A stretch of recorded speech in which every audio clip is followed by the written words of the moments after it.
Welcome সবাইকে career দিশারি একাডেমির YouTube চ্যানেলে। আজকে তাহলে আমরা এই জেনপাসিটির ক্লাসে কি করব, যে বায়োডাইভার্সিটি এবং ইটস কনজারভেশন এই চ্যাপ্টারটার যে এমসিকিউ গুলো আছে সেগুলো নিয়ে ডিটেলসে আলোচনা করে নেব। এই পার্টটা আমাদের কমপ্লিট হয়ে গেলে যে ইকোলজির যতগুলো চ্যাপ্টার ছিল প্রত্যেকটা এমসিকিউ প্র্যাকটিস কমপ্লিট হয়ে যাবে।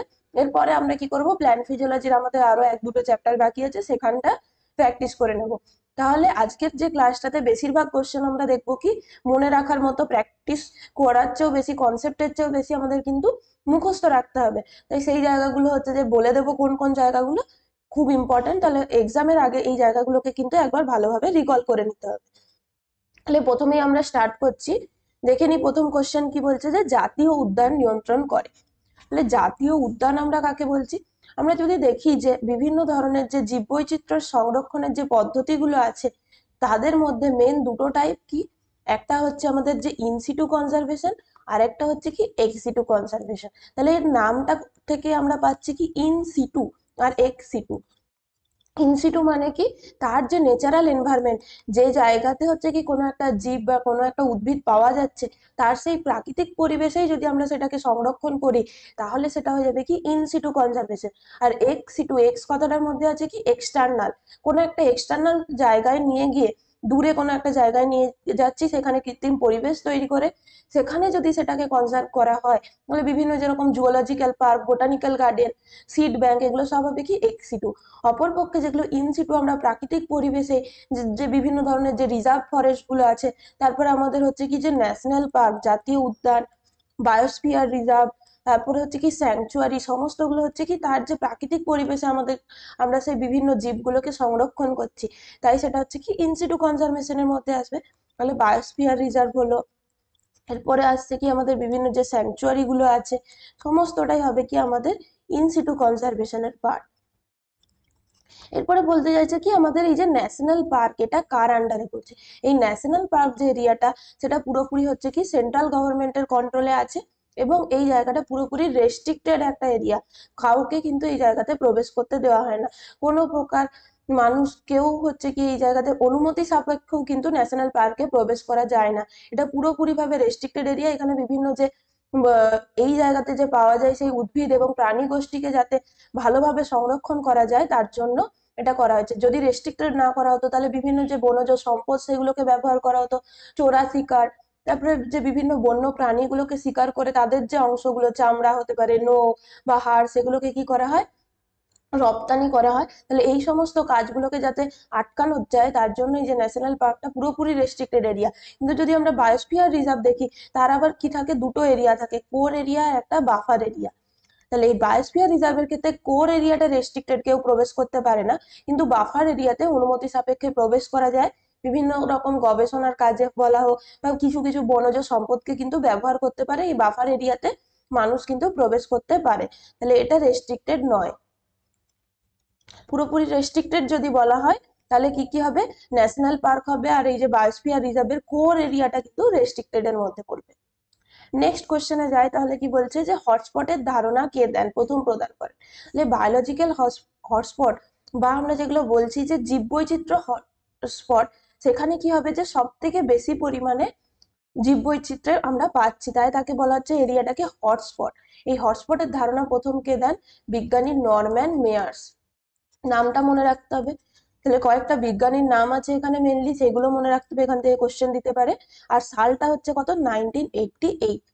1988-এ নরম্যান মেয়ার্স কি করেছিল, হটস্পটের ধারণা দিয়েছিল। এই হটস্পট এরিয়া যেগুলো বলছি, হটস্পটে কি পাবো আমরা, সব থেকে বেশি জীববৈচিত্র্য পাবো। জীববৈচিত্র্য বলতে গেলেও আমাদের আরেকটা স্পেসিফিক টার্ম আসবে কি, এন্ডেমিক স্পিসিস পাবো। তাহলে এন্ডেমিক স্পিসিস কাকে বলছি, কোনো একটা পার্টিকুলার জিওগ্রাফিক্যাল এরিয়াতে বা কোনো একটা পার্টিকুলার, আমরা যদি বাস্তুতন্ত্রের কথা বলি, সেই বাস্তুতন্ত্রে যে সমস্ত জীব এবং প্রাণী গোষ্ঠীগুলো শুধুমাত্র আমরা ওই এলাকাতেই দেখতে পাবো, গোটা পৃথিবীর আর কোনো এলাকায় পাবো না, সেটা হচ্ছে ওই জায়গার স্থানিক প্রজাতি, বা এদেরকে বলছি কি এন্ডেমিক স্পিসিস। তাহলে হটস্পট কখন বলবো, যখন সেই পার্টিকুলার এরিয়াটাকে আমরা হটস্পট বলে চিহ্নিত করছি, সেখানকার এই যে এন্ডেমিক স্পিসিসের প্রাচুর্য কি হবে, অনেক বেশি পরিমাণে সেখানে এন্ডেমিক প্রজাতি পাবো, এবং সেই জায়গার বেশিরভাগ প্রজাতিগুলোই কি হচ্ছে, বিলুপ্ত হয়ে গেছে, তার জন্য আমাদের কি এই হটস্পট চিহ্নিত করছে, এবং সেই জায়গাতে যে কনজারভেশন, ওয়াইল্ড লাইফ কনজারভেশনের উপর বেশি ফোকাস করা হবে, কারণ অলরেডি যে 70% কি হয়ে গেছে ওখানে এক্সটিংক্ট হয়ে গেছে, এবং বেশিরভাগ স্পিসিস হচ্ছে কি যে এন্ডেঞ্জার্ড স্পিসিস আছে, বিভিন্ন যে বিলুপ্ত প্রায় প্রজাতি দেখতে পাবো ওখানে, এবং এন্ডেমিক স্পিসিসের সংখ্যা অনেক বেশি, যে প্রজাতির প্রাচুর্য বেশি থাকবে, এবং বেশিরভাগ যে 70%ই ওখানে কি হয়ে গেছে, বিলুপ্ত হয়ে গেছে। তখন আমরা সেটাকে চিহ্নিত করছি কি হটস্পট হিসেবে। যদি ইন্ডিয়ার কথা বলা হয় তাহলে ইন্ডিয়াতে হটস্পটের সংখ্যা কত এবং কি কি হটস্পট আছে এটা সবাই কি লিখবে কমেন্ট সেকশনে কিন্তু জানাবে, যে ইন্ডিয়াতে আমাদের যে বায়োলজিক্যাল হটস্পট বা জীববৈচিত্র্যের হটস্পটের সংখ্যা কত এবং সেগুলো কি কি, এটা অবশ্যই কমেন্ট সেকশনে লিখবে। নেক্সট তাহলে আমরা যাই, কি বলছে 3 নম্বরের কোশ্চেনে, যে এক্সিটু কনজারভেশনের উদাহরণ হলো। তাহলে আমরা অলরেডি ইনসিটু কনজারভেশনের কতগুলো উদাহরণ বললাম, তাহলে ইনসিটু কি হবে, অভয়ারণ্য, জাতীয় উদ্যান, তারপর হচ্ছে পবিত্র বনবিথি বা এটাকেই বলা হচ্ছে কি স্যাক্রেড ফরেস্ট। ওগুলো সমস্তটাই কি দেখলাম আমরা, ইনসিটু কনজারভেশনের মধ্যে পড়ে। তাহলে এক্সিটু কনজারভেশন কোনটা হবে, এই যে বীজ ব্যাংক। এছাড়াও হবে কি, মনে রাখতে হবে জুওলজিক্যাল পার্ক, জুওলজিক্যাল পার্ক বিভিন্ন যেগুলো হচ্ছে চিড়িয়াখানা, তারপর হচ্ছে বোটানিক্যাল গার্ডেন, বোটানিক্যাল গার্ডেন। এছাড়াও কি পাবো আমরা, বিভিন্ন যেগুলো হচ্ছে যে জিন ব্যাংক, সিড ব্যাংক, এগুলো সমস্তটাই হচ্ছে কি এক্সিটুর মধ্যে পড়ছে।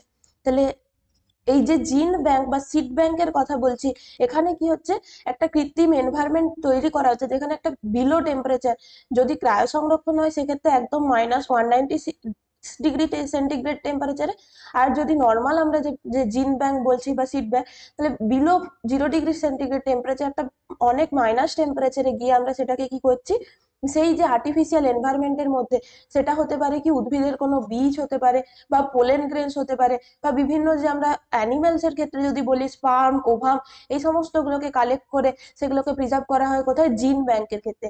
আর যেটা সিড ব্যাংকের কথা বলছি সেখানে মূলত হচ্ছে কি উদ্ভিদের যে সিডকে কালেক্ট করে ওখানে প্রিজার্ভ করা হবে, এবং যাতে ওই যে টেম্পারেচার এত একটা যে বিলো টেম্পারেচার আমরা সেটাকে কনজার্ভ করছি, তার ফলে কি হচ্ছে যে ভায়াবেল থাকছে সিডটা, বহু বছর পর্যন্ত আমরা কি করতে পারি, সেই যে বীজটাকে সংরক্ষণ করে রাখতে পারি, এবং পরবর্তীতে গিয়ে যখন সেই বীজটাকে আমরা উদ্ভিদে, এই বীজটা অঙ্কুরোদ্গম হয়ে কি করতে পারবে, উদ্ভিদ তৈরি করতে পারছে, তাহলে যাতে অনেক দিন পর্যন্ত এই বীজগুলোকে আমরা সংরক্ষণ করে রাখতে পারি, তার যে পিরিয়ড অফ ভায়াবিলিটিটাকে মেনটেন করে রাখতে পারি, তার জন্য এরকম সিড ব্যাংক গুলোকে তৈরি করা হয়েছে। নেক্সট কোয়েশ্চেন কি বলছে, আইইউসিএন এর অর্থ হলো, এই আইইউসিএনটা হচ্ছে কি, আইইউসিএন এর ফুল ফর্ম হবে কি, international union for conservation of nature. এই আইইউসিএন কি করে, খুবই ইম্পর্টেন্ট একটা কোশ্চেন মনে রাখতে হবে, রেড লিস্ট প্রকাশ করে। এই রেড লিস্টটাই হচ্ছে কার অন্তর্ভুক্ত, রেড ডেটা বুকের অন্তর্গত। তাহলে রেড ডেটা বুক বা রেড লিস্ট আমরা যে বলছি সেটা আদতে কি, এই আইইউসিএন যে একটা এজেন্সি বা একটা অর্গানাইজেশন, তারা কি করে, রেড লিস্ট প্রকাশ করে। এই রেড লিস্টের মধ্যে কি থাকবে, পুরো পৃথিবীর যত সমস্ত ওয়ার্ল্ডে যে বিভিন্ন এন্ডেঞ্জার স্পিসিস আছে, কিছু আমাদের যে এক্সটিংক্ট স্পিসিস আছে, ভার্নারেবল স্পিসিস আছে, প্রত্যেকটাকে আলাদা আলাদা ক্যাটাগরি করে ভাগ করা হচ্ছে, এবং কোন গ্রুপের আন্ডারে কোন স্পিসিস পড়বে সেটাকে থাকছে রেড লিস্টের মধ্যে। এছাড়াও হচ্ছে যদি যে বিভিন্ন এন্ডেঞ্জার স্পিসিস গুলো আছে সেগুলোকে আমরা কি উপায়ে কনজার্ভ করতে পারি, যাতে সেগুলোকে যে তার যে প্রাকৃতিক এনভায়রনমেন্টের মধ্যে সেটাকে আমরা বাঁচিয়ে রাখতে পারি। তাহলে এন্ডেঞ্জার স্পিসিস এর কনজারভেশন থেকে শুরু করে বিভিন্ন যে এক্সটিংক্ট স্পিসিস সমস্তটাই কার মধ্যে থাকবে, এই রেড লিস্টের মধ্যে অন্তর্গত হবে। এই রেড লিস্ট অন্তর্গত যে সমস্ত স্পিসিস কোনো না কোনো ক্যাটাগরির মধ্যে আসবে, হয় সেটা ভার্নারেবল বা সেটা এখনো পর্যন্ত যে ভার্নারেবল গ্রুপের মধ্যে আসেনি, মানে কি তারা এখনো যে তাদের ন্যাচারাল এনভায়রনমেন্টে তাদেরকে যথেষ্ট পরিমাণে পাওয়া যাচ্ছে, এবং সেই যে স্পিসিস গুলো কে আমরা ন্যাচারাল এনভায়রনমেন্টে পাচ্ছি তার জন্য তাদেরকে এখনো পর্যন্ত আমাদের যে কনজারভেশনের প্রয়োজন হয়ে ওঠেনি। যখনই সেগুলো এন্ডেঞ্জার্ড বা ভার্নারেবল গ্রুপে আসে তখন তাদেরকে আমাদের কি ভাবতে হচ্ছে, কিভাবে সেগুলোকে আমরা সংরক্ষণ করতে পারবো যাতে ভবিষ্যতে সেই স্পিসিস গুলোকে আমরা পেতে পারি। নেক্সট কি বলেছে, যে যে সংস্থাটি রেড লিস্ট প্রকাশ করে, অলরেডি বললাম কি আইইউসিএন, এটা মনে রাখতে হবে আইইউসিএন। আর এই রেড লিস্টটা কার অন্তর্গত, রেড ডেটা বুকের অন্তর্গত। এই দুটো কোশ্চেন কিন্তু খুব ইম্পর্টেন্ট। নেক্সট কি বলতে চাইছে, যে পরের কোশ্চেন, আলফা বৈচিত্র্য বলতে কি বোঝায়। তাহলে এই যে ইকোলজিক্যাল ডাইভার্সিটি, একটা বাস্তুতন্ত্রের মধ্যে যে কত ধরনের যে আমরা বিভিন্ন ধরনের কি পাচ্ছি, সেখানে প্রজাতি পাচ্ছি। সেই প্রজাতির মধ্যে আবার কিছু কিছু পার্থক্য থাকবে, কিছু কিছু ডাইভার্সিটি থাকবে। যেমন কি একটা যদি আমরা পার্টিকুলার এরিয়া ধরি, একটা কমিউনিটির মধ্যে অনেক ধরনের আমরা প্রজাতি পাবো, একটা পার্টিকুলার প্রজাতি পাবো না। সেখানে বিভিন্ন উদ্ভিদ প্রজাতি থাকবে, বিভিন্ন প্রাণীদের প্রজাতি থাকবে, তাদের মধ্যে বিভিন্ন যে ডাইভার্সিটি দেখা যাচ্ছে সেটাকে আমরা বলছি কি আলফা বৈচিত্র্য। মানে কি একটা স্মল জিওগ্রাফিক্যাল এরিয়া, যেটাকে আমরা বলি কি কমিউনিটি। তাহলে পপুলেশন আর কমিউনিটির মধ্যে পার্থক্য আমরা আগেই বলেছিলাম কি পপুলেশন মানে কি একটা পার্টিকুলার স্মল জিওগ্রাফিক্যাল এরিয়ার মধ্যে শুধুমাত্র যদি আমরা জীবগোষ্ঠীকে নিই তাহলে সেটা হবে পপুলেশন।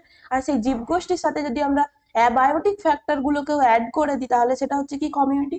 তাহলে এখানে আমরা কি ধরছি কমিউনিটি। তাহলে এই কমিউনিটির মধ্যে কত ধরনের আমরা জীব প্রজাতি পাচ্ছি এবং এই প্রত্যেকটা জীব প্রজাতির মধ্যে যে পার্থক্য, সেই যে সেটাকে যদি আমরা স্টাডি করি সেটাকে বলছি কি আমরা আলফা বৈচিত্র্য। তাহলে একটা কমিউনিটির মধ্যে বিভিন্ন যে জীব প্রজাতির মধ্যে যে পার্থক্য, তাদের মধ্যে যে কিছু সিমিলারিটিস থাকবে, কিছু ডিসিমিলারিটিস থাকছে, সেটাকে বলছি কি আমরা আলফা বৈচিত্র্য।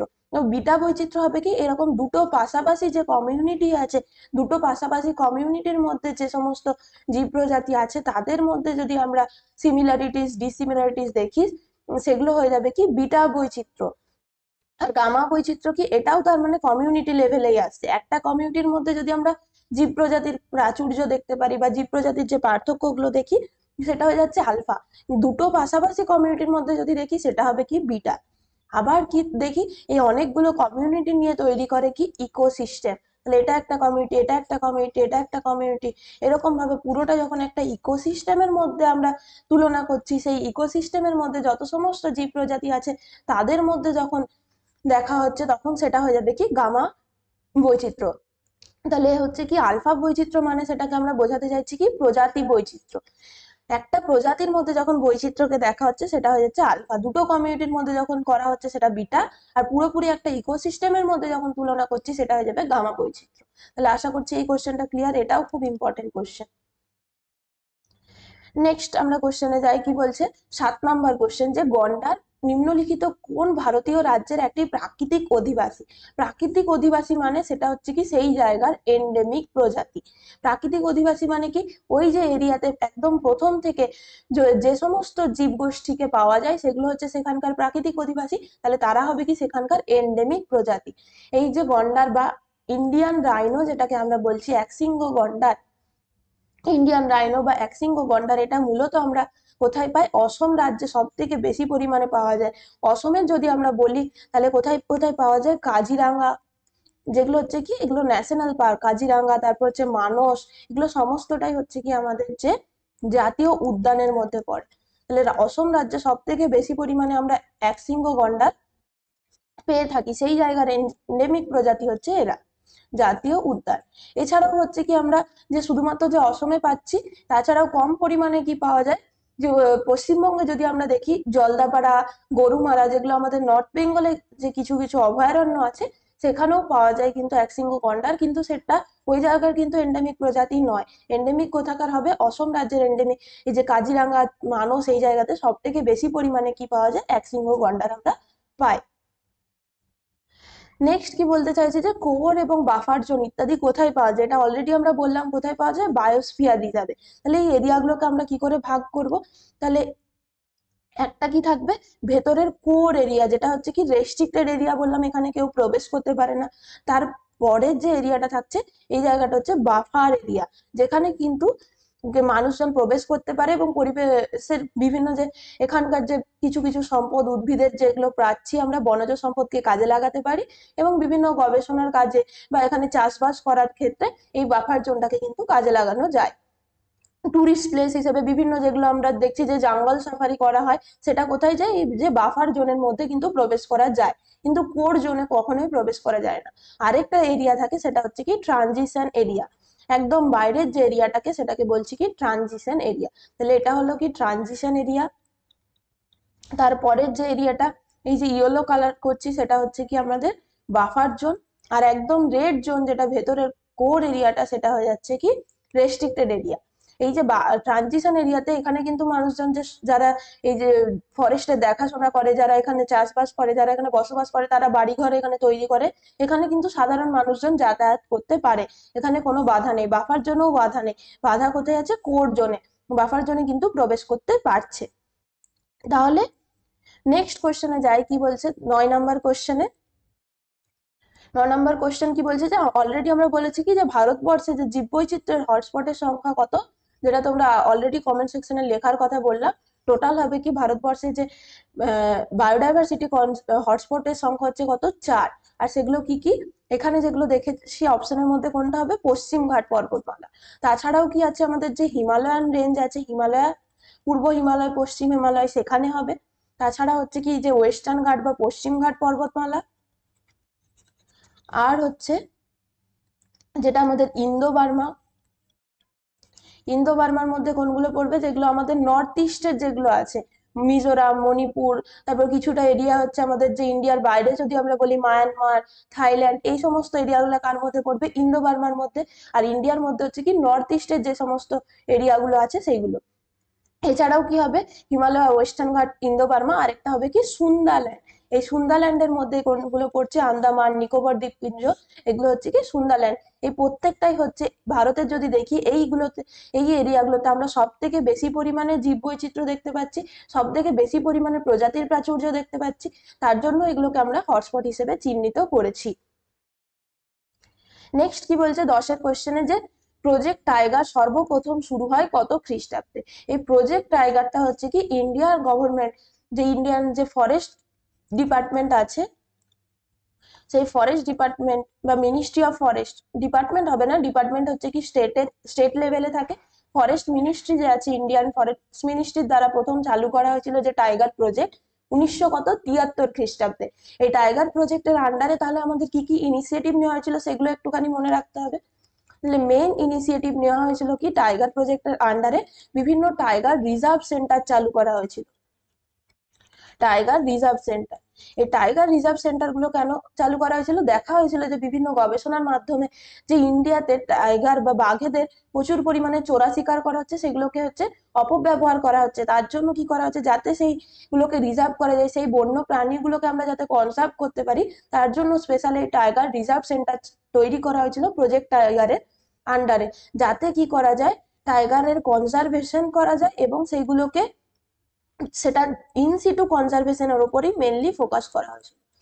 টাইগার কনজারভেশন আমরা যে বাইরে একটা চিড়িয়াখানাতে নিয়ে এসে যতটা পরিমাণে কনজার্ভ করতে পারবো, তার চেয়ে বেশি ভালো হবে কি তার যে ন্যাচারাল এনভায়রনমেন্ট, বিভিন্ন যে ন্যাশনাল পার্ক, বায়োস্ফিয়ার রিজার্ভ, সেখানে আমরা যদি সেগুলোকে কনজার্ভ করি, তাদের ন্যাচারাল এনভায়রনমেন্টে তারা বেশি ভালোভাবে বেঁচে থাকতে পারবে। তার জন্য ইন সিটু কনজারভেশনের ওপর ফোকাস করা হয়েছিল এখানে। আর কি হয়েছিল? টাইগার রিজার্ভ সেন্টার তৈরি করা হয়েছিল। তাহলে এই দুটো জিনিস মনে রাখতে হবে। আর টাইগার যে প্রজেক্ট টাইগার চালু হয়েছিল কততে? 1973 খ্রিস্টাব্দে। পরবর্তী কোশ্চেনে কি বলছে? যে কোনটি এন্ডেঞ্জার্ড গোষ্ঠীভুক্ত। তাহলে আমরা যে বললাম রেড লিস্ট তৈরি করা হচ্ছে, এই রেড লিস্টেরই একটা ইম্পর্টেন্ট পার্ট হচ্ছে কি এন্ডেঞ্জার্ড স্পিসিস। এই এন্ডেঞ্জার্ড স্পিসিস গুলোকে তাহলে আমরা কেন আলাদা করেছি? কারণ কি এইগুলোর সংখ্যাটা আস্তে আস্তে ধীরে ধীরে আমরা দেখছি যে এগুলো ডিক্লাইন হচ্ছে, প্রচুর পরিমাণে এই স্পিসিস গুলোর সংখ্যা কমে যাচ্ছে। যদি আমরা কোনো স্টেপ না নিয়ে এগুলোকে কনজার্ভ না করি, তাহলে অদূর ভবিষ্যতে আমরা কি দেখবো? এই স্পিসিস গুলোকে আমরা আর পাচ্ছি না, হারিয়ে যাচ্ছে, বিলুপ্ত হয়ে যাবে। তার জন্য সেগুলোকে কনজারভেশনের উপর ফোকাস করা হচ্ছে। এরকম একটা এন্ডেঞ্জার স্পিসিস হচ্ছে কি একশৃঙ্গ গন্ডার, যেটা আমরা বললাম ইন্ডিয়ান রাইনো। এই একশৃঙ্গ গন্ডার বর্তমানে হচ্ছে কি এটা এন্ডেঞ্জার্ড এর ক্লাসিফিকেশনের মধ্যে আসছে। কারণ কি এর সংখ্যা প্রচুর পরিমাণে কমে গেছে, এটার কনজারভেশনের উপর ফোকাস করা হচ্ছে। যদি ঠিকঠাক ভাবে আমরা যদি এটাকে কনজার্ভ না করতে পারি, তাহলে কিছুদিনের মধ্যে এটা কিন্তু এক্সটিংক্ট স্পিসিস হয়ে যাবে, আর পাওয়া যাবে না এই স্পিসিসটা।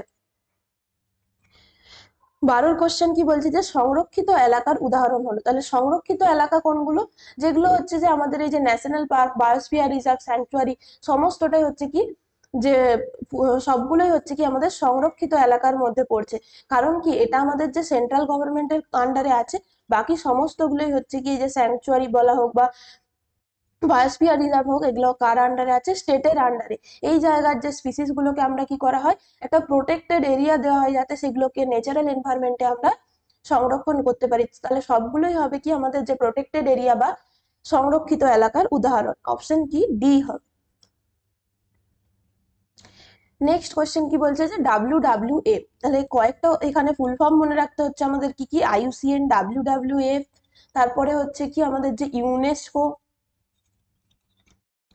এই কয়েকটা ফুল যে নেম আমাদেরকে কিন্তু মনে রাখতে হবে। তাহলে WWF এটার ফুল ফর্ম হচ্ছে কি ওয়ার্ল্ড ওয়াইল্ড লাইফ ফান্ড। এই ওয়ার্ল্ড ওয়াইল্ড লাইফ ফান্ড এই যে অর্গানাইজেশনটা আছে, এটা হচ্ছে কি একটা NGO, নন গভর্নমেন্টাল অর্গানাইজেশন। এরা কি করবে, বিভিন্ন ধরনের এই যে বন্য প্রাণীগুলো আছে, ওয়াইল্ড লাইফ, বন্য প্রাণী, উদ্ভিদ, এদের কনজারভেশনের ওপর কাজ করছে। এবং IUCN এবং WWF বেশিরভাগ ক্ষেত্রে একসাথে সম্মিলিতভাবে কাজ করে বন্য প্রাণীর সংরক্ষণের ক্ষেত্রে। তাহলে যত সমস্ত যে জীব প্রজাতি এবং তাদের সংরক্ষণের ক্ষেত্রে দুটো যে মেন অর্গানাইজেশন মনে রাখতে হবে কি IUCN, আর একটা হচ্ছে কি WWF। পরবর্তীতে 14 কোশ্চেন কি বলছে যে কানহা ন্যাশনাল পার্ক কোনটির জন্য বিখ্যাত? তাহলে এই কানহা ন্যাশনাল পার্ক, কানহা কোথায় আছে? মধ্যপ্রদেশ। মধ্যপ্রদেশ। তাহলে এরকম কয়েকটা কিন্তু ন্যাশনাল পার্ক বা অভয়ারণ্য উদাহরণগুলো মনে রাখতে হবে এবং সেগুলো কিসের জন্য বিখ্যাত মনে রাখতে হবে। এই যে কানহা ন্যাশনাল পার্ক, এটা মেনলি আমরা কি বিখ্যাত কেন জানি, বাঘের বা টাইগার কনজারভেশন। এই যে বললাম আমরা টাইগার প্রজেক্ট চালু হয়েছিল, টাইগার প্রজেক্টের আন্ডারে যে টাইগার রিজার্ভ সেন্টার চালু হয়েছিল, প্রথম টাইগার রিজার্ভ সেন্টার হচ্ছে কি আমাদের Kanha. First tiger reserve centre হচ্ছে কি কানহা। এটাও কিন্তু খুব ইম্পর্টেন্ট কোশ্চেন, যে কানহা ন্যাশনাল পার্ক দিয়ে কোশ্চেন কিন্তু আমরা প্রিভিয়াস ইয়ার কম্পিটিটিভ এক্সামে পেয়েছি। তাহলে ফার্স্ট টাইগার রিজার্ভ সেন্টার চালু করা হয়েছিল টাইগার প্রজেক্টের আন্ডারে, সেটা হচ্ছে কি কানহা ন্যাশনাল পার্কে।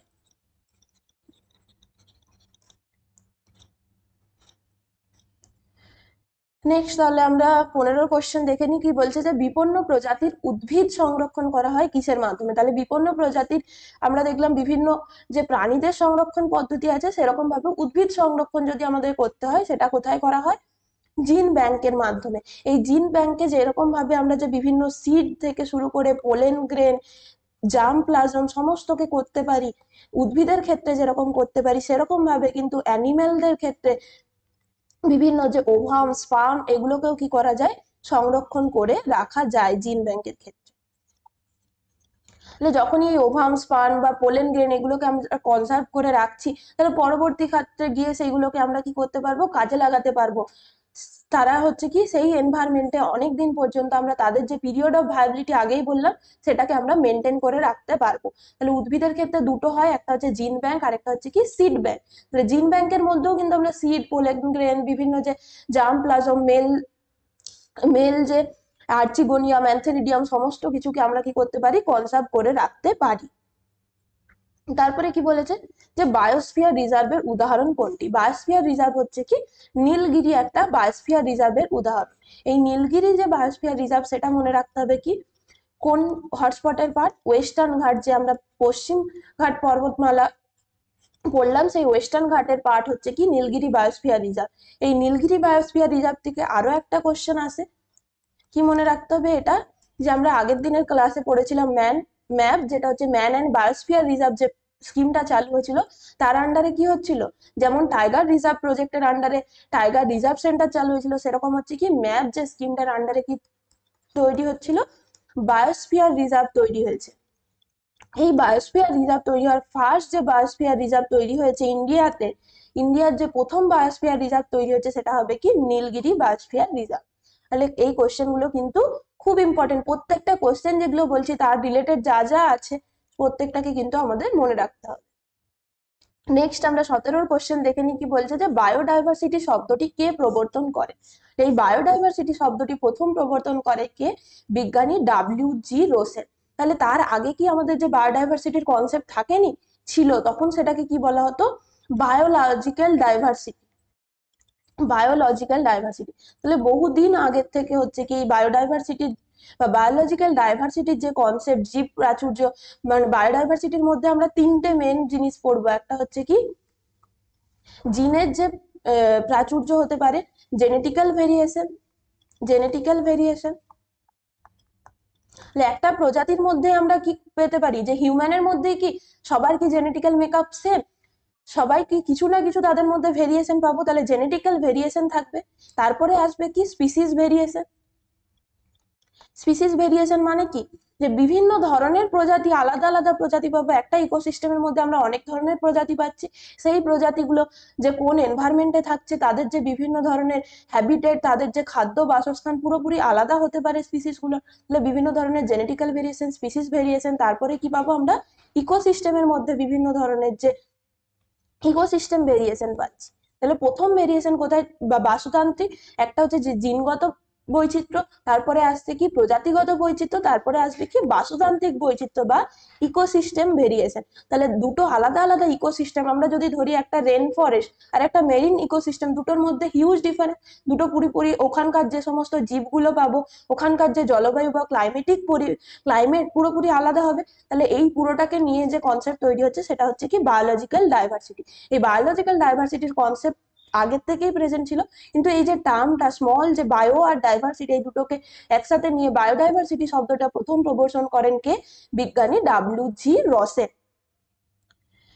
নেক্সট কোশ্চেন কি বলছে, যে গাছের বিভিন্ন অংশ 100 মাইনাস, এটা ভুল আছে, এটা কত হবে -196 ডিগ্রি সেন্টিগ্রেড টেম্পারেচারে আমরা যদি তরল নাইট্রোজেনে সংরক্ষণ করি, সেটা উদ্ভিদের বিভিন্ন অংশ হতে পারে বা প্রাণীর বিভিন্ন অংশ হতে পারে। এই প্রসেসটাকে আমরা কি বলে এসেছি? ক্রায়ো সংরক্ষণ পদ্ধতি। লিকুইড নাইট্রোজেনে যদি -196 ডিগ্রি টেম্পারেচারে আমরা কোনো কিছু উদ্ভিদ বা অ্যানিমেলের কোনো অংশকে সংরক্ষণ করি, সেটা হয়ে যাবে কি আমাদের ক্রায়ো সংরক্ষণের উদাহরণ। নেক্সট কি বলছে, যে বসতি হ্রাস, বিভাজন, অতি ব্যবহার বা বহিরাগত প্রজাতির অনুপ্রবেশের পরে ফলে কি হতে পারে? এগুলো সমস্তটাই হচ্ছে কি আমাদের যে বায়োডাইভার্সিটি লসের কারণ। তাহলে বায়োডাইভার্সিটি লস কেন হচ্ছে? একটা যে পরিবেশে, একটা ইকোসিস্টেমের মধ্যে যে সমস্ত জীব উদ্ভিদগুলো ছিল, সেখানকার ওই জায়গাতে আমরা কি করছি, সেই এরিয়াটাতে বা ফরেস্ট কেটে আমরা কি করছি, সেখানে বাসস্থান বানাচ্ছি, সেখানে বিভিন্ন যে বিল্ডিং বানাচ্ছি, সমস্ত কিছু। তার ফলে কি হচ্ছে, তাদের যে হ্যাবিটেট, তারা যে ন্যাচারাল এনভায়রনমেন্টে ছিল, সেটা হ্রাস পাচ্ছে। সেই জায়গাটা যখনই কমে যাচ্ছে, তারা কি হবে, লোকালয়ের মধ্যে চলে আসছে, এবং লোকালয়ে আসার ফলে কি হবে, তারা বিভিন্ন ধরনের মানুষের হতে পারে অন্যান্য জীব গোষ্ঠীর শিকার হচ্ছে। তারপরে হচ্ছে কি বিভিন্ন যে এরকম আমরা যে বন্য প্রাণীগুলোকে, তাদের যে বিভিন্ন প্রাপ্ত যে সম্পদগুলোকে আমরা অতি ব্যবহার করছি, সেগুলোকে চোরা শিকার করা হচ্ছে, বিভিন্ন জায়গায় রপ্তানি করে দেওয়া হচ্ছে। সেই তার ফলে কি হচ্ছে, আলটিমেটলি যে জীব বৈচিত্র্যের কি হবে, লস দেখতে পাবো আমরা। নেক্সট কি বলা হচ্ছে, যে স্তম্ভ 1 এবং স্তম্ভ 2 এর মধ্যে মেলাপ। তাহলে কি কয়েকটা জাতীয় উদ্যান, চিড়িয়াখানার উদাহরণ দেওয়া আছে, এবং সেটা কোন রাজ্যে অবস্থান করছে সেটা আমাদেরকে মেলাতে হবে। তাহলে অলরেডি আমরা বললাম কাজিরাঙ্গা, মানস, এগুলো সমস্ত কোথায় হচ্ছে, আসামে পাচ্ছি আমরা। তাহলে অপশন যেটা, এগুলো হচ্ছে কি 1 2 3 4। তাহলে 2 এর হচ্ছে কি 1 হলো। এরপরে আমরা জানি কি, যে জিম কর্বেটটা হচ্ছে কি আমাদের মেনলি যে টাইগারের রিজার্ভ সেন্টার হিসেবে কাজ করে। জিম কর্বেট এটা কোথায় আছে? উত্তরাখণ্ডে প্রেজেন্ট আছে tiger reserve centre, gym Corbett. এছাড়াও আরেকটা মনে রাখতে হবে, খুব গুরুত্বপূর্ণ, গির অভয়ারণ্য। যে গির অরণ্য কিসের জন্য বিখ্যাত? ইন্ডিয়ান লায়নের প্রিজার্ভেশন, বা ওখানে সব থেকে বেশি পরিমাণে আমরা পাই ইন্ডিয়ান লায়ন। কোথায়? গির অভয়ারণ্য, এটা কোথায় আছে? গুজরাটে। এরপরে হচ্ছে কি রণথাম্বর আমরা কোথায়, কোন রাজ্যে আছে? সেটা হবে কি রাজস্থান। আর নন্দনকানন চিড়িয়াখানাটা আমরা সবাই জানি, যে পুরী ঘুরতে গেলে যে নন্দনকানন দেখতে যায়, সেটা হচ্ছে কি উড়িষ্যার মধ্যে পড়বে। তাহলে অপশন কোনটা কোনটা মিলছে? কাজিরাঙ্গা অপশন 2 এর হচ্ছে 1, 2 এর হচ্ছে 1। তার মানে অপশন কোনটা পাচ্ছি? 2 এর 1, একটাই মাত্র আছে, অপশন 3। তাহলে আমরা অলরেডি কি করতে পারবো, যে এলিমিনেশন প্রসেসে আমরা এই ধরনের স্তম্ভের কোশ্চেন গুলো কিন্তু করতে পারছি। কারণ কি কাজিরাঙ্গা যদি আমরা শুধু জানি যে কোথায় হচ্ছে, অসমে, তাহলে একটাই অপশনে আমরা দেখছি কি 2 এর 1টাই আছে, তাহলে এই অপশনটাই আমরা মিলে যাচ্ছে। এইভাবে কিন্তু ইজিলি পরীক্ষার কোশ্চেন গুলো আমরা কম টাইমের মধ্যে অ্যাটেম্প করতে পারি। প্রত্যেকটা যদি আমরা দেখে দেখে করতে যাই, একটা কি দুটো যদি আমাদের মিলে যায়, তার মানে আমরা কি জানবো, যে পুরো অ্যান্সারটা এখান থেকে চলে আসবে। নেক্সট, তাহলে এই কোশ্চেন গুলো আশা করছি তোমাদের জন্য খুবই হেল্পফুল হচ্ছে, এবং ইম্পর্টেন্ট কোশ্চেন গুলো যাতে আমরা এক্সামের আগে প্র্যাকটিস করিয়ে দেওয়ার চেষ্টা করছি।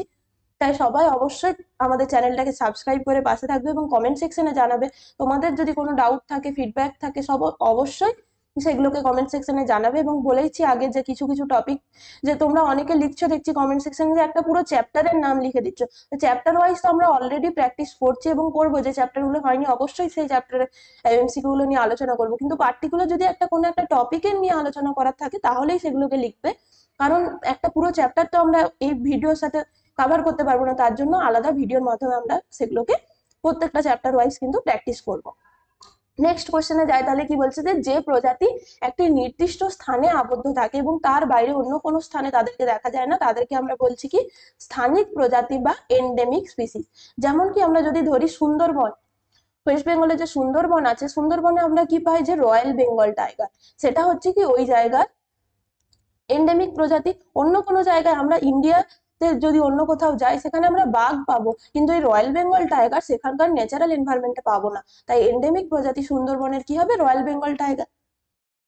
নেক্সট কি বলেছে যে কোনো একটি স্থানকে কখন আমরা হটস্পট বলে ঘোষণা করছি, তাহলে এই যে হটস্পট বলার জন্য মেনলি দুটো ক্রাইটেরিয়া আমাদেরকে মনে রাখতে হবে। একটা ফার্স্ট ক্রাইটেরিয়া হচ্ছে কি ওখানকার যে এন্ডেমিক স্পিসিসের সংখ্যা প্রচুর পরিমাণে, আমরা বলেছি কি অলরেডি যে এন্ডেমিক স্পিসিসের প্রাচুর্য থাকতে হবে, তার সাথে সাথে হচ্ছে কি যে ১৫০০টার বেশি ওখানে কি থাকতে হবে সংবহন কলাযুক্ত উদ্ভিদ প্রজাতি থাকতে হবে, সংবহন কলাযুক্ত উদ্ভিদ প্রজাতি থাকতে। তার সাথে তো প্রাণী প্রজাতি প্রচুর আছে, কিন্তু মেন ক্রাইটেরিয়া মনে রাখতে হবে কি ১৫০০টার বেশি সংবহন কলাযুক্ত উদ্ভিদ প্রজাতি থাকতে হবে। আর হচ্ছে কি যে মোটামুটি 70% কি 75%ই তাদের যে অবলুপ্ত হয়ে গেছে, 70% বা বেশিরভাগ বইয়ে 70% থাকে, এখানে যেমন 75% আছে, তাহলে তারা অলরেডি কি হয়ে গেছে এক্সটিংক্ট হয়ে গেছে। এই ধরনের যদি আমরা কোনো একটা এরিয়া পাই তাহলে তাকে আমরা বলবো কি হটস্পট। তাহলে কি বলা হচ্ছে সেই স্থানে স্থানিক প্রজাতির সংখ্যা, তাহলে স্থানিক প্রজাতির সংখ্যা যদি উদ্ভিদ প্রজাতি ১৫০০-এর বেশি হয় তাহলে তার চেয়ে বেশি অবশ্যই আরো সেখানে প্রাণী প্রজাতি থাকবে, সব মিলিয়ে ১৫০০-এর বেশি হতে হবে। এবং অলরেডি কি হবে সেই জায়গার যে 75%-এর বেশি কি হয়ে গেছে বাসস্থানটা অবলুপ্ত হয়ে গেছে, তাহলে হবে কি সেটাকে আমরা যে বায়োলজিক্যাল হটস্পট বা জীববৈচিত্র্যের হটস্পট বলে ঘোষণা করব। নেক্সট কি কোশ্চেন বলছে যে পৃথিবীর ফুসফুস আমরা কাকে বলছি, তাহলে পৃথিবীর ফুসফুস কাকে বলা হয়? এই যে আমাজন রেন ফরেস্ট, কিছুদিন আগে আমরা খবরে দেখেছি কি আমাজন রেন ফরেস্টে কি হয়েছে আগুন লেগে গেছে।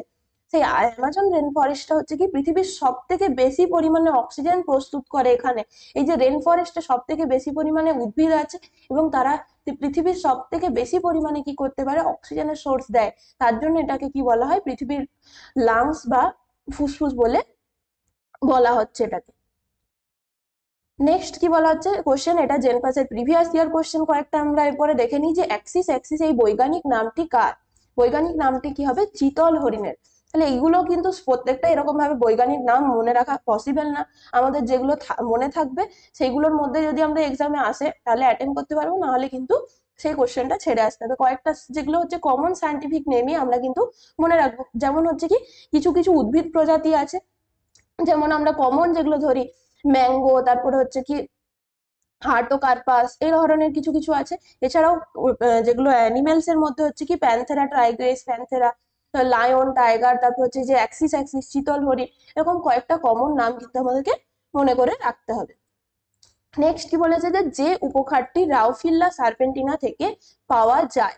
এই কোশ্চেনটা একটুখানি ভুল আছে, এটা কি হবে পাওয়া যায় না, কারণ যদি বলতো যে সব থেকে বেশি পরিমাণে কোনটা পাওয়া যায় তাহলে সিঙ্গেল অ্যান্সার হতো কি রেসারপিন, কিন্তু হচ্ছে কি এই যে রাউফিল্লা সার্পেন্টিনা থেকে সবগুলোই পাওয়া যায়, যে আজমেলিন, সার্পেন্টাইন, সমস্ত রেসারপিন কম, রেসারপিনটা সব থেকে বেশি পরিমাণে পায়, কিন্তু এইগুলো সার্পেন্টাইন, আজমেলিন এগুলো কম পরিমাণে হলেও পাওয়া যায়। তাহলে এখানে যেহেতু বলেছে পাওয়া যায় তাহলে তিনটে অপশনই হচ্ছে, এটা যেহেতু ক্যাটাগরি 1-এ তাহলে কোশ্চেনটার মধ্যে ভুল আছে, পাওয়া যায় না হবে সেটা হবে কি ভ্যাসিক্যাল। যদি কোশ্চেনটা বলতো সব থেকে বেশি পরিমাণে পাওয়া যায় তাহলে কি অ্যান্সার হতো রেসারপিন, এটা মনে রাখতে হবে, এটা হচ্ছে সব থেকে ম্যাক্সিমাম অ্যামাউন্টে পাওয়া যায়। এই সমস্ত এই যে পাচ্ছি রেসারপিন, অ্যাজমালিন, সার্পেন্টাইন, এই সমস্তগুলোই কি হয় আমাদের বিভিন্ন যে মেডিসিন, আয়ুর্বেদিক মেডিসিন তৈরিতে মেনলি কাজে লাগে। আয়ুর্বেদিক মেডিসিন প্রস্তুতিতে এই ধরনের যে উপকারগুলোকে কাজে লাগানো হয়, বিভিন্ন যেগুলো আমাদের যে উচ্চ রক্তচাপ নিয়ন্ত্রণের যে ওষুধ তৈরি করা হয় সেখানে কিন্তু এই রেসারপিনটা কাজে লাগে। নেক্সট কোশ্চেন দেখি, এটাও হচ্ছে কি একটা জেনপাসিজি যে 16-এর একটা কোশ্চেন। এখানে কি বলছে যে জীবমণ্ডল সংরক্ষণ পরিকল্পনা ভারতে প্রথম কখন শুরু হয়েছিল? জীবমণ্ডল যেটা হচ্ছে কি প্রথম চালু হয়েছিল কততে 1986-এ। তাহলে এই জীবমণ্ডল সংরক্ষণ পরিকল্পনার আন্ডারে কি চালু হয়েছে? এই যে বললাম বায়োস্ফিয়ার রিজার্ভ গুলো তৈরি হয়েছে, বায়োস্ফিয়ার রিজার্ভ গুলো তৈরি হচ্ছে। তাহলে যেটা আমরা দেখেছিলাম কি ম্যাপ, হোল ওয়ার্ল্ডে যে ম্যাপ চালু হয়েছিল ম্যান অ্যান্ড বায়োস্ফিয়ার, এটা কততে চালু হয়েছিল? 1971-এ। ইন্ডিয়াতে সেটাই চালু হয়েছিল, সেটারই যে ইমপ্লিমেন্টেশন হয়েছিল জীবমণ্ডল সংরক্ষণ পরিকল্পনা কততে? 1986। এবং এর আন্ডারে যে বিভিন্ন বায়োস্ফিয়ার রিজার্ভ গুলো, নীলগিরি বললাম সবার প্রথম চালু হয়েছিল, এই নীলগিরি আর বিভিন্ন যে আরো যত সমস্ত বায়োস্ফিয়ার রিজার্ভ গুলো তৈরি হয়েছিল কার আন্ডারে? যে জীবমণ্ডল সংরক্ষণ পরিকল্পনার আন্ডারে। নেক্সট কি বলছে যে কোন আন্তর্জাতিক সংস্থাটি বন্য উদ্ভিদ এবং প্রাণীর জীব যে বাণিজ্য বা এক্সপোর্ট সেটাকে রপ্তানি করা হচ্ছে কিনা, অন্য দেশে পাচার করা হচ্ছে কিনা, সেগুলোকে নিয়ন্ত্রণ করে কোন এজেন্সি? সেটা হবে কি ট্রাফিক। তাহলে বন্য প্রাণীর যে উদ্ভিদ এবং প্রাণীগুলোকে যাতে অন্য কোনো জায়গায় ট্রেড করা হয় যদি, সেটাকে নিয়ন্ত্রণ করবে বা কন্ট্রোল করবে কোন? কিছু কিছু উদ্ভিদ আছে যেগুলো আমরা কি করতে পারি, প্রাণী যেগুলোকে ট্রেড করতে পারি, আবার কিছু আছে যেগুলো আমরা রেস্ট্রিক্টেড, কোনোভাবেই ট্রেড করতে পারি না, সেটাকে নিয়ন্ত্রণ করে বা কন্ট্রোল করবে কে? এই এজেন্সিটা ট্রাফিক।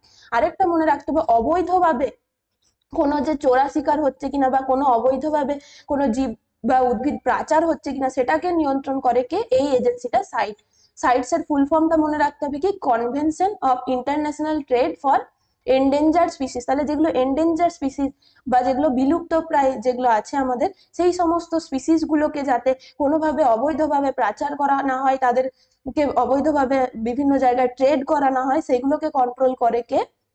এই যে সাইটস, এই এজেন্সিটা। তাহলে অপশন এখানে সিটা কারেক্ট হচ্ছে, কিন্তু এটাও কোশ্চেন আসতে পারে অবৈধভাবে যদি কোনো করা হয় সেটাকে নিয়ন্ত্রণ করে কে? সাইট।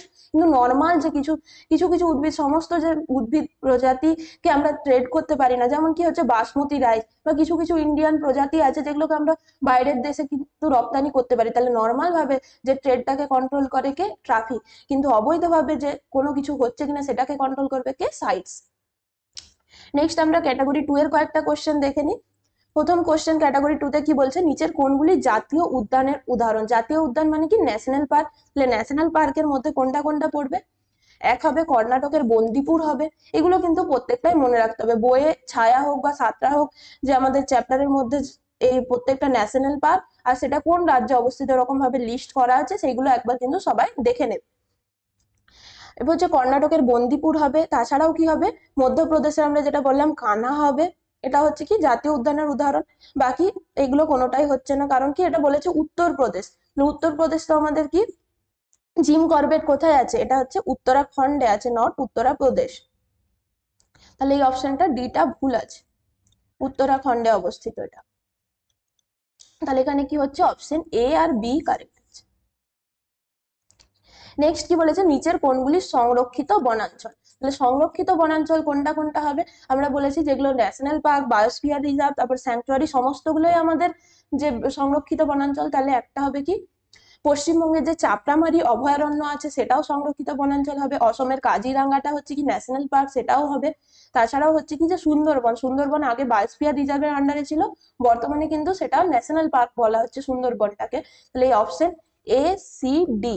এটা শুধুমাত্র উত্তরপ্রদেশ আছে বলে ভুল হচ্ছে, কিন্তু জিম করবেটও একটা কি সংরক্ষিত বনাঞ্চলের উদাহরণ, কিন্তু এখানে জায়গাটা ভুল দিয়ে দিয়েছে। এটা কি হবে? উত্তরাখণ্ড। তাহলে option A, C, D correct. Next কি বলেছে? যে ওয়েস্টার্ন ঘাট হটস্পট কোন কোন অঞ্চল জুড়ে অবস্থিত? ওয়েস্টার্ন ঘাট বা পশ্চিম ঘাট পর্বতমালা কোথায় আছে? আমরা যদি একদম ইন্ডিয়ার যদি ম্যাপ দেখি, একদম সাইড বরাবর ওয়েস্টার্ন কান্ট্রিজ যেগুলো আছে, এই সাইড বরাবর গুজরাট থেকে শুরু করে একদম গুজরাট, মহারাষ্ট্র, তারপর হচ্ছে কি কর্ণাটকা, কিছুটা পরিমাণ হচ্ছে তামিলনাড়ু, কেরালার অংশ, এই সমস্তটা নিয়ে তৈরি হচ্ছে। একদম পশ্চিম দিক বরাবর পুরো জায়গাটা জুড়ে কে আছে? ওয়েস্টার্ন ঘাট পর্বতমালা। তাহলে সেখানে কি কি হবে? কর্ণাটক হবে, মহারাষ্ট্র হবে। আর এই যে নেপাল, ভুটান এগুলো বলছি, এটা আমাদের কিসের মধ্যে আসছে?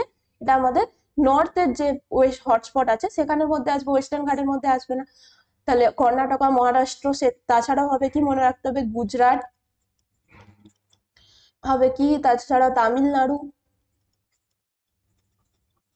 কেরালার কিছুটা পরিমাণ, এই সমস্তগুলো আসছে কি ওয়েস্টার্ন ঘাটের পুরোপুরি যে ওয়েস্টার্ন যেগুলো আছে একদম ইন্ডিয়ার যে সাইড বরাবর পশ্চিম দিক বরাবর যে সমস্ত রাজ্যগুলো আছে সেখানটাতে দিয়ে যাবে কি ওয়েস্টার্ন ঘাট। নেক্সট কি বলেছে? নিচের কোনগুলি ক্ষয়প্রাপ্ত প্রজাতি?